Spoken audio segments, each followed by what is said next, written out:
Tenemos en este caso acá una situación en la cual se tiene una espira circular, y se tiene un campo magnético por el interior de la misma. Y sucede que el campo magnético varía según indica la gráfica. Acá tenemos el primer tramo, que se observa claramente que desciende la densidad de líneas, por lo tanto desciende el flujo de campo magnético. Acá tenemos una meseta, permanece constante, evidentemente no hay ni aumento ni disminución del mismo, y en este caso hay un aumento del flujo de campo magnético. Sabemos nosotros que para que se induzca una FEM en la bobina tiene que haber una variación en el flujo de campo magnético, por lo cual nosotros podemos plantear que podemos plantear así: la fuerza electromotriz, la fuerza electromotriz, o también denominado voltaje, es es el opuesto de el número de líneas que tiene, el número de espiras que tiene la bobina, por la razón de cambio de el flujo magnético en el interior de la bobina, ¿no? ¿Qué sucede? Sucede que nosotros podemos denominar punto A, punto de análisis B, punto de análisis C y punto de análisis D. Y después acá tomarlo de a tramo, tramo AB, tramo BC, tramo CD, por lo cual se tiene indicado indiscutiblemente, muy claramente, tres tramos. ¿Qué sucede? Que nosotros podemos calcular el flujo magnético en A, porque sabemos que flujo magnético se determina como el producto del campo por el área o por la superficie existente en el interior de la bobina, que va a ser pi por radio al cuadrado, porque es una espira circular, una bobina circular o un solenoide, por el coseno del ángulo que hay entre el vector superficie y el vector campo. En este caso se coloca el vector superficie también hacia arriba, y el ángulo que forma es 0 grado y coseno de 0 es 1. Entonces, el flujo en A es el campo magnético en A por la superficie. El flujo en el punto B es el campo magnético en el punto B por la superficie. El flujo en el punto C de análisis es el campo magnético en C por la superficie. Y el flujo en el punto D es el campo magnético en D por la superficie, el cual viene indicado el valor y el módulo del mismo por la gráfica, ¿no? Entonces vamos a plantear así: superficie es pi por radio al cuadrado, por lo cual superficie nos va a quedar 3,14 por el radio, que es 5 centímetros, 0,05 metros al cuadrado, por lo cual la unidad acá de metros también queda al cuadrado, porque es pieza dimensional. Entonces nos queda que la superficie es 3,14 por 0,05 al cuadrado, lo cual implica 7,85 por 10 a la menos 3, 7,85 por 10 a la menos 3 metros cuadrados. Ahora bien, ya tenemos el valor de la superficie. Podemos empezar a sustituir acá. Entonces tenemos que el flujo magnético en A va a ser igual a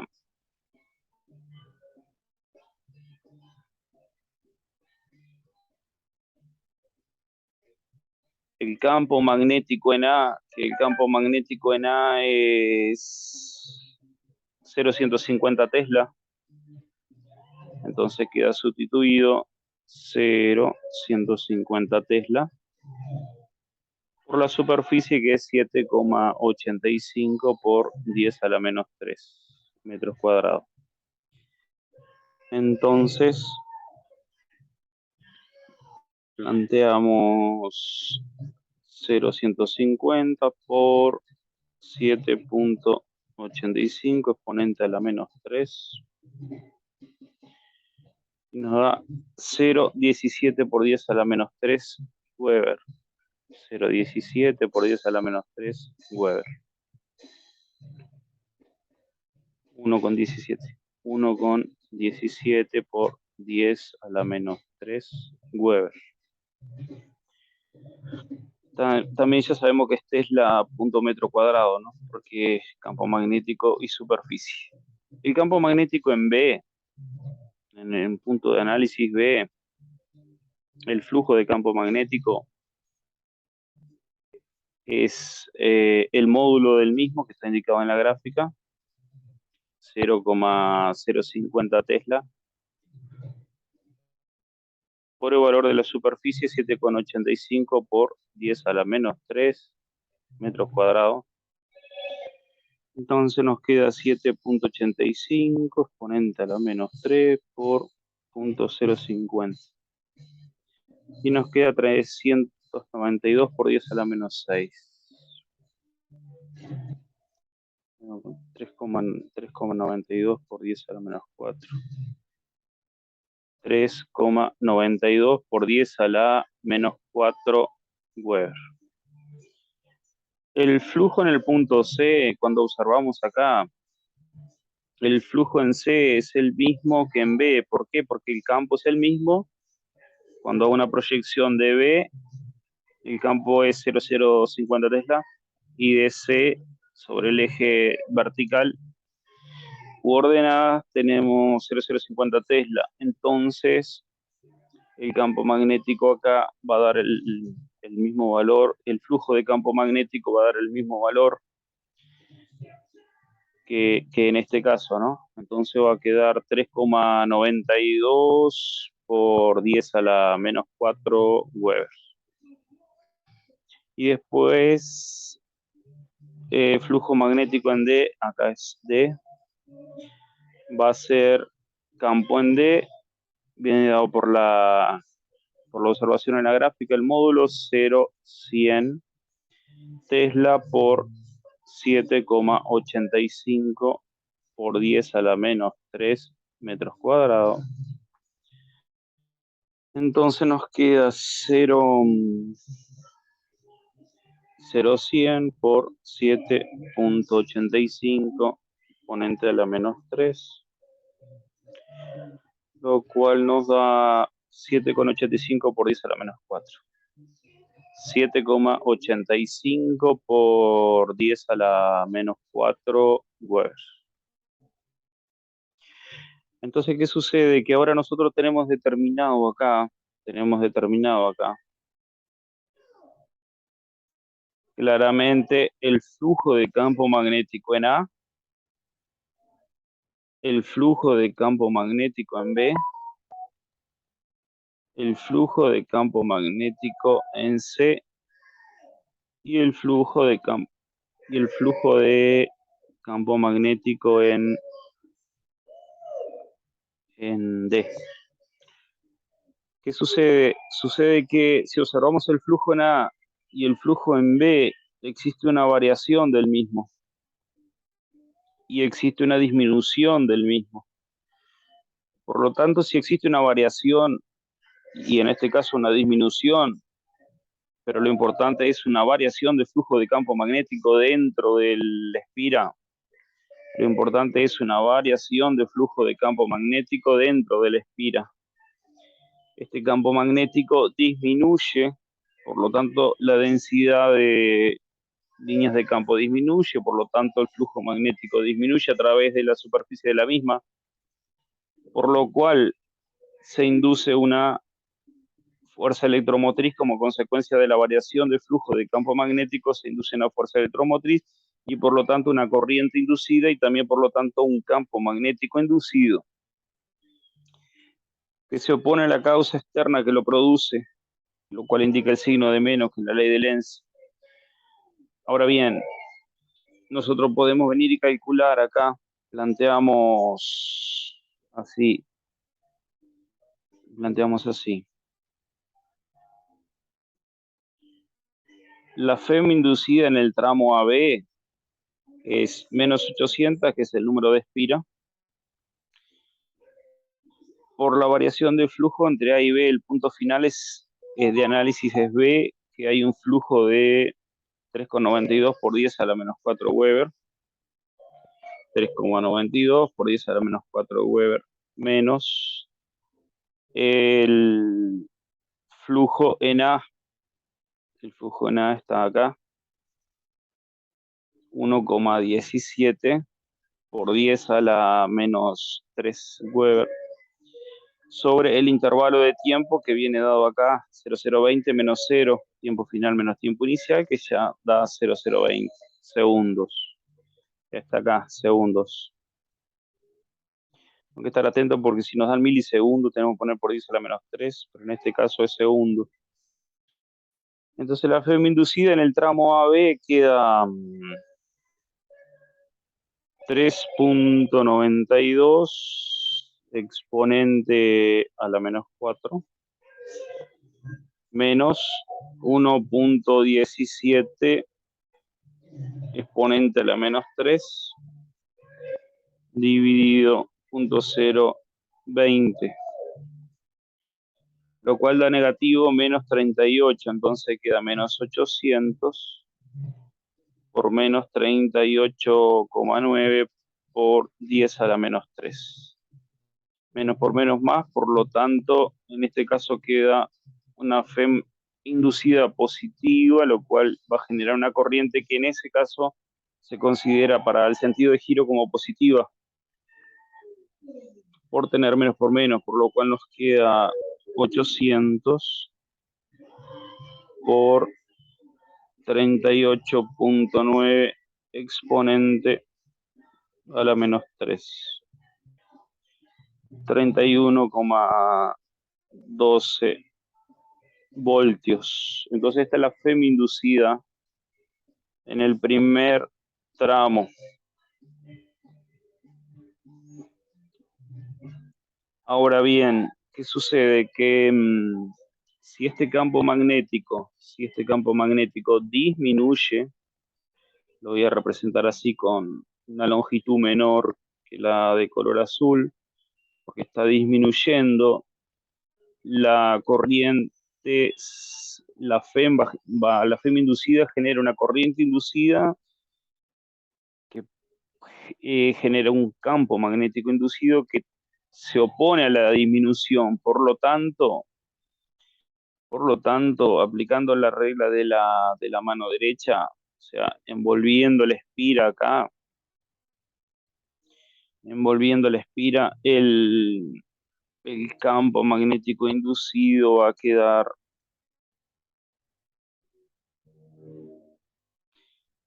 vertical hacia arriba.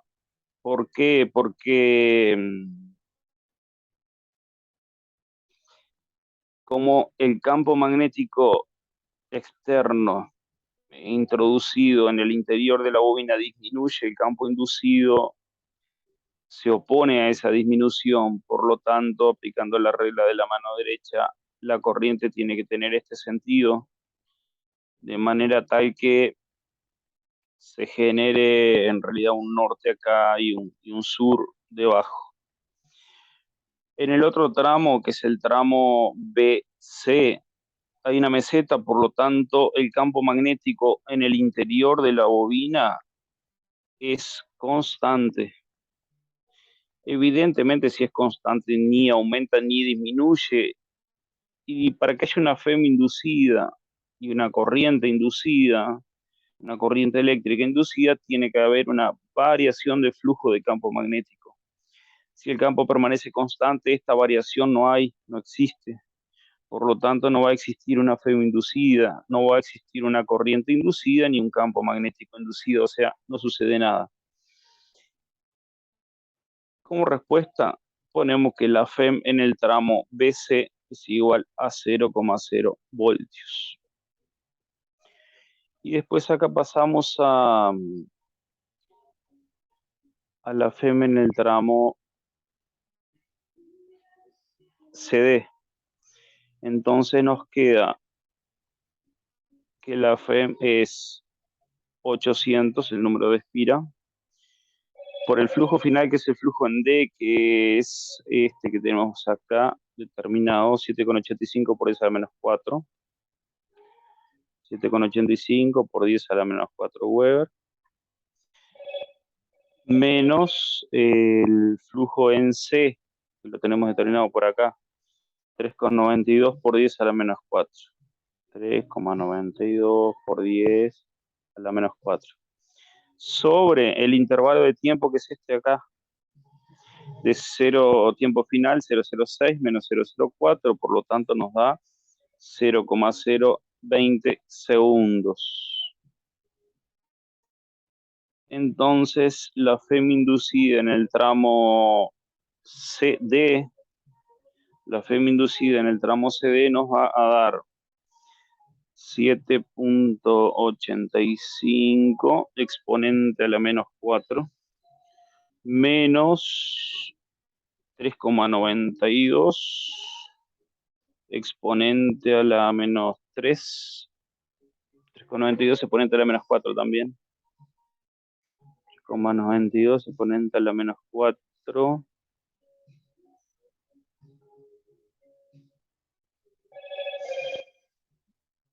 fíjense, exponente a la menos 4.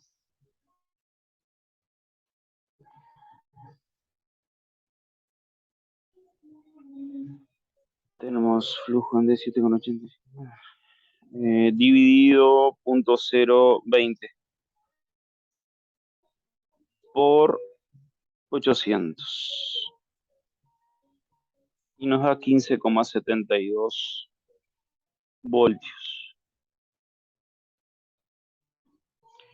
Entonces esta es la fuerza electromotriz que induce una corriente eléctrica, que induce un campo magnético que se opone al campo externo, a la variación del campo externo. Entonces, ¿qué sucede? Que esta es negativa porque tenemos un valor positivo acá en el paréntesis y más por menos menos. Sucede lo siguiente, que este campo magnético, que esto es lo que conceptualmente hay que tener muy claro, que este campo magnético está aumentando. Voy a trazar de mayor longitud que el vector azul, que lo tomamos como referencia. Entonces este campo está aumentando porque lo observo acá en la gráfica, va del valor 0,050 Tesla a 0,100 Tesla. En realidad el campo se duplica. Entonces, como este campo aumenta, la densidad de líneas de campo magnético o inducción magnética aumenta, y por lo tanto existe una FEM inducida, una corriente inducida, y un campo magnético inducido que se opone a la causa que lo produce, se opone a ese aumento. Por lo tanto, en el tramo CDE, que es este acá, donde hay un aumento del campo externo en el interior de la bobina, va a producir una intensidad de corriente en el otro sentido opuesto al anterior. Lo voy a representar por acá. Va a producir una intensidad de corriente, esto lo habíamos marcado así, por lo tanto esto va a ser así. Entonces, si es así, aplicando la regla de la mano derecha, que se envuelve con los dedos de la mano, y se obtiene que el campo inducido queda vertical hacia abajo, oponiéndose a el aumento del campo en el interior de la bobina o del solenoide. Entonces, esa sería el análisis en esas partes y se podría dejar planteado que si la bobina, como toda bobina, tiene una cierta resistencia, por lo cual se opone al pasaje de la corriente eléctrica, sabemos nosotros que la ley de Ohm es intensidad por voltaje es igual a intensidad por resistencia, y de acá nos queda que Fm es igual a intensidad por resistencia, por lo cual la intensidad queda el cociente entre la Fm sobre fuerza electromotriz sobre la resistencia. Entonces podemos plantear que la intensidad en el tramo AB va a ser la Fm en AB sobre la resistencia. La resistencia es constante porque la bobina permanece siempre con el mismo número de vueltas. Entonces sustituir los valores. La intensidad en BC es 0,0 amperes, porque ya habíamos definido que la Fm inducida es 0. Y después tenemos la intensidad en el tramo CD, que va a ser la Fm del tramo CD sobre la resistencia. Y como comentábamos, va a quedar acá una intensidad con un signo negativo y acá con un signo positivo, lo cual indica que la intensidad fluye en un sentido cuando hay una disminución del flujo de campo magnético dentro de la bobina, y fluye en el otro sentido, se invierte sentido cuando hay un aumento en la misma. Y bueno, con este terminamos por acá y seguimos con el otro.